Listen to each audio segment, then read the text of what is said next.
चलिए my dear students, आज फिर देखते हैं एक नया साइंस का प्रयोग। साइंस का एक्सपेरिमेंट है राइजिंग वाटर। पानी आखिरकार ऊपर क्यों उठता है? जैसे ये आपकी मोमबत्ती है, ये आपका पानी है। पानी को मैं इसमें डाल दे रहा हूं,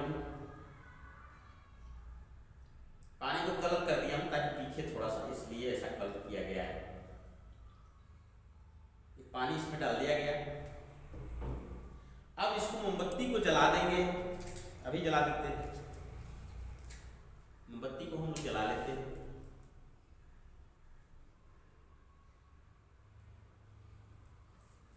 ये मोमबत्ती जलने लगी। और बड़ा सा कांच का गिलास नहीं था, इसलिए मैं बॉटल भी ले जा रहा हूं। इस बॉटल को जब मैं उल्टा करके इस पे ढकूंगा तो क्या होगा? पता है किसी को? No sir.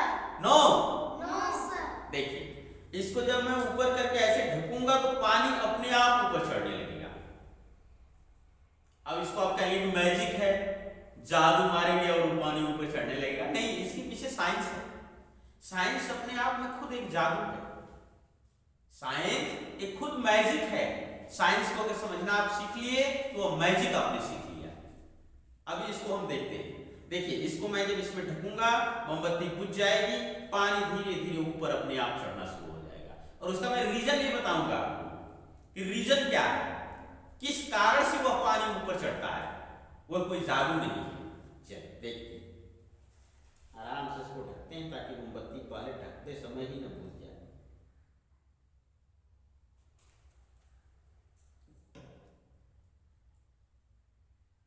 ढक दिए। देखिए, पानी का लेवल आप देख सकते हैं, इसमें ऊपर धीरे धीरे चढ़ रहा है। मोमबत्ती अभी जल रही है। देखिए, बुझने के बाद ये धीरे धीरे मोमबत्ती बुझना शुरू हो गया और वाटर लेवल देखिए ऊपर चढ़ रहा है। दिखाई दे रहा है? Yes sir. देखिए, वाटर लेवल ऊपर चढ़ रहा है। Yes sir. वाटर लेवल ऊपर जा रहा है। देखिए, अभी भी जा रहा है। देखिए, उतना ऊपर वाटर चढ़ गया अपने आप। दिखाई दिया? Yes sir. क्लियर है? Yes sir. अब ये आपको अनुमान है कि वाटर लेवल ऊपर गया क्यों? No sir. नई जानकारी। नई जानकारी तो उस रीजन को मैं बताता हूं कि वाटर ऊपर जाता क्यों। चलिए आते हैं, यहां ध्यान दीजिए व्हाइट बोर्ड पे।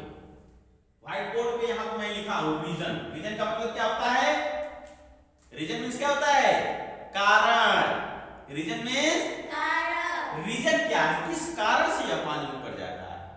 पहला रीजन तो इसका है केमिकल रीजन। क्या है? Chemical reason. Chemical reason. अब केमिकल रीजन में क्या है ये समझिए। केमिकल रीजन का मतलब हो गया कि रासायनिक कारण है। अर्थात जब वैक्स यानी आप आग जलाते हैं, मोमबत्ती जब जलाते हैं और वो इसके बॉटल के अंदर जितनी भी ऑक्सीजन भरी थी, आप पढ़े होंगे साइंस में या पढ़ाया जाता है आपको कि आग को जलने के लिए ऑक्सीजन की जरूरत होती है। अगर कोई भी आग जल रही है तो उसको ऑक्सीजन न मिले तो वह जलेगी नहीं। किसी भी आग को अगर जल रही है उसको पूरी तरह आप ढक दीजिए, उसमें ऑक्सीजन अगर न जाए तो अपने आप आग बुझ जाएगी। कहा जाता है सिलेंडर अंदर में जब आग लग जाती है तो कपड़ा भिगो के पूरी तरह से ढक दो उसको। ऑक्सीजन उसके अंदर नहीं जाएगा तो आग नहीं लगेगी। जलेगी आग? नहीं जलेगी। बिल्कुल अगर बंद हो जाएगा, जैसे अभी यहाँ पे आपने देखा मोमबत्ती में जलाया, बॉटल से ढक दिया, ऑक्सीजन जितना इसके अंदर भरा हुआ था तो ऑक्सीजन की वजह से तो मोमबत्ती जल रही थी। लेकिन ऑक्सीजन जैसे इसमें का खत्म हुआ, मोमबत्ती अपने आप क्या हुई? बुझ गई। तो ये दोनों का जब रिएक्शन होता है तो सबसे पहले तो कार्बन डाइऑक्साइड यानी आग जब जलती है ऑक्सीजन लेकर तो कार्बन डाइऑक्साइड उत्पन्न करती है और वाटर चल पानी उत्पन्न करती है H2O। लेकिन ये ध्यान रहे कि ऑक्सीजन जितना ऑक्सीजन जलता है उसके आधी मात्रा में ही कार्बन डाइऑक्साइड निकलती है। जितनी मात्रा में इसमें ऑक्सीजन भरी हुई थी वो ऑक्सीजन जब जली तो जलने के बाद उसकी आधे मात्रा में ही कार्बन डाइऑक्साइड बची। तो जब कार्बन डाइऑक्साइड आधे मात्रा में बची तो जो आधे स्पेस जो खाली हुआ उसको स्थान घेरने के लिए, स्थान को खाली तो भरेगी ना, तो स्थान खाली भरने के लिए नीचे से यह पानी को ऊपर वो खींचना शुरू कर दिया। इसलिए वाटर लेवल ऊपर चला जाता, पानी का लेवल ऊपर बढ़ जाता। समझ में आया? ऑक्सीजन जितना जलती है उसका आधा ही कार्बन डाइऑक्साइड निकलता है। कितना निकलता है? आधा। ऑक्सीजन जितनी मात्रा में जली उसका आधा। तो इसमें जितना ऑक्सीजन भरा हुआ था उतना तो जल गया, और जलने के बाद उसके आधे मात्रा में कार्बन डाइऑक्साइड क्यों बचा इसमें? तो जो आप जगह बची हुई है, खाली मात्रा में जो जगह बची हुई है उसको जगह घेरने के लिए वाटर खींचेगा ना। ये तो हो गया पहला रीजन आपका। अब आते हैं दूसरा रीजन, फिजिकल रीजन। दूसरा रीजन क्या है? Physical reason. और फिजिकल रीजन में एक है हमारे चार्ल्स लॉ। चार्ल्स साहब ने एक लॉ दिया है। क्या दिया है? एक रूल दिया है, लॉ दिया है। और उन्होंने बताया है कि रेशियो इसका जो होना चाहिए वॉल्यूम का और टेम्परेचर का, वॉल्यूम का और टेम्परेचर का जो रेशियो होना चाहिए वह एक कांस्टेंट में होना चाहिए। समझ रहे हैं? कैसे? जैसे उनका कहना है कि अगर टेम्परेचर लो होगा तो वॉल्यूम भी लो होगा, और टेम्परेचर हाई होगा तो वॉल्यूम भी हाई होगा। उनका वह रूल है। उन्होंने लॉ दिया है टेम्परेचर यदि लो होता है तो वॉल्यूम भी लो होगा, टेम्परेचर हाई होगा तो वॉल्यूम भी हाई होगा।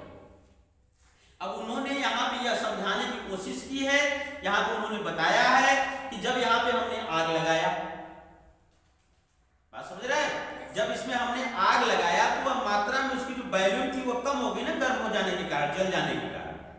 तो उसके स्थान को घेरने के लिए स्पेस जो खाली बचा उसको स्पेस घेरने के लिए वाटर जो है, वाटर का लेवल ऊपर उठे, यह इनका रूल है, इनका चार्ल्स लॉ, इनका रूल है। तो यह एक साइंस है, यह एक साइंस के हिसाब से यह होता है, यह विज्ञान है। और विज्ञान अपने आप में खुद एक मैजिक है। अगर जो नहीं जानता है उसको यही समझ में आएगा कि जादू किया गया है और पानी ऊपर चढ़ गया। कोई जादू तो नहीं है, यह एक साइंस है, यह एक विज्ञान है। मिलते हैं अगले वीडियो में।